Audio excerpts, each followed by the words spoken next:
安尼讲，食好斗相报，做人唔通小贪软家人。新竹一个姓陈查甫人租一个停车位，甲停车位专用的感应卡copy互亲情50好朋友，招大家做伙来停车。去年5月，其中一个查甫人因为摕 copy 的感应卡要停车的时被滴过，含停车的管理人员日咧543，这件代志才曝空。姓陈查甫人互法院依照伪造文书罪判刑2个月，另外挨罚5万块。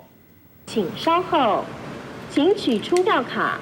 开关甲启落，闸门一个开，收费就开始啊。若是有这张车位专用的这个感应卡，安就更较方便。只要有纳这个月租费，来来去去在你停的，新竹都有一个民众，伊结分张，伊甲这个感应票卡甲摕去 copy 复制，佮送互其他的客户，有车位大家通来停。 尾也互人掠包，上尾阁有法院判刑2个月，还阁罚款5万块交互国库。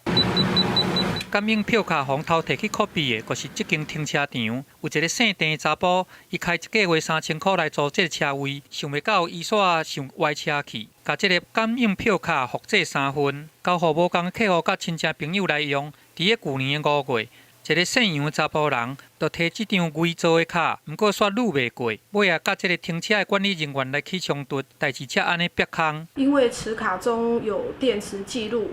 在法律上性质等同文书，又被告承认犯罪，判处有期徒刑2月，缓刑3年。查甫表示讲家己有租车位，毋过真罕咧停，所以才会去 copy 几啊张来互亲戚朋友使用。毋过伊嘛承认讲家己的毋对，互法院判讲伪造准文书罪，判刑2个月，缓刑3年，还阁爱缴这个5万块互国库。记者综合报道。